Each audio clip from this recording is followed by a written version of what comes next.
so far we have seen the response of the blood vessel or clotting process to the injury to the blood vessel, the vascular constriction, platelet plug formation, and definite clot formation by the intrinsic or extrinsic pathway, and anti-clotting process, and therefore the hemostasis. In hemostasis, the clotting process or anti-clotting process maintain its balance. If any factor which disrupt the balance between the clotting and anti-clotting in the hemostasis would causes the severe consequences of clotting related disorders. So in this video I'm talking about the clotting related disorders with the major 4 level causes. Let us come to the vascular related. So the problem related to the vascular endothelium. So because the endothelial cells are the one which plays major role in the anti-clotting process by secreting the prostacyclin, thrombomodulin, TPA and UPA plasminogen activators. If any problem related to these endothelial damage or disruption without proper the damage, so that leads to the aggravation of the anti-clotting process, so that the emboli or small clots would prevents the blood flow to the micro blood vessels, since they go and block the micro blood vessels. And atherosclerosis related issues are the major cause for the endothelial damage. And sluggish blood flow is the second most common cause of the vascular related.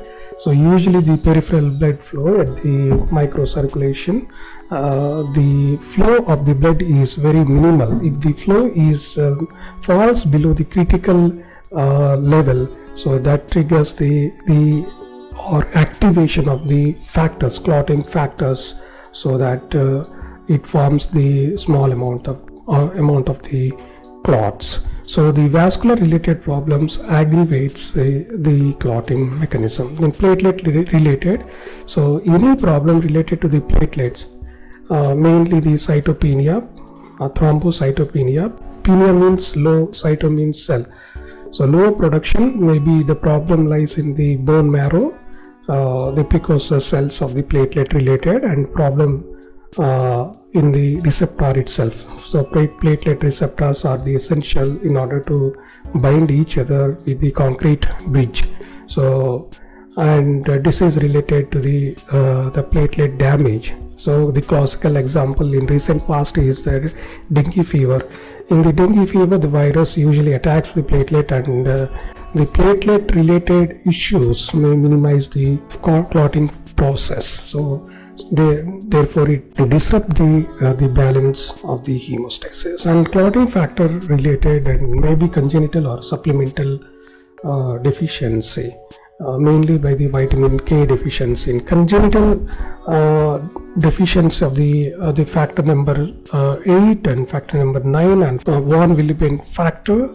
So these 3 are the mainly related to the intrinsic pathway. Factor 9 here, factor 8 here, and von Willebrand factor binds both during the non-activation level, so that the deficiency of the clotting factor hemophilia A, B is and von Willebrand disease is a very common and congenital X-linked disease.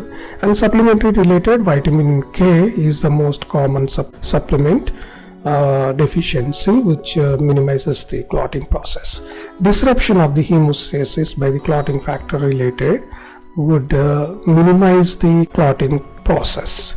And anti-clotting related, so here the protein C and S are the most common disorders of anti-clotting related, which are synthesized from the liver, and deficiency of the C and S would increases the clotting process, because it minimizes the anti-clotting nature, so that it disrupts the hemostatic mechanism. So that is how the vascular related, platelet and clotting and anti-clotting level common causes being shown in this picture.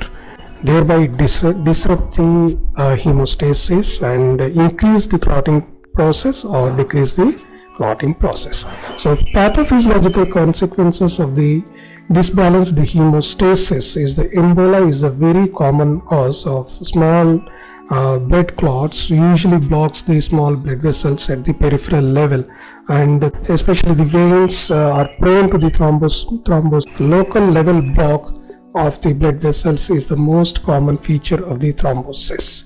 And pulmonary embolism, the small clots usually blocks the pulmonary microcirculation, thereby the patient feel the difficulty in the gases exchanging process across the respiratory membrane. Indeed, the treatment has to be in part depends on the problem lies at the different levels. Usually the most common treatment for the hemophilias and all chelating agents for the calcium. Chelating means it enhances or binding more the calcium ions, that since the calcium ions are the very essential elements there in the various levels of the clotting process, here and here and here. So the chelating agents are the most common choice of treatment for the clotting factor related disease. And the heparin also one of the most commonly used this drug in the clotting factor related diseases. Vitamin K supplement is essential since the factor 2 and 7, 9, 10, protein C, protein S are the factors mainly depends on the vitamin K during their synthesis by the post translational modification.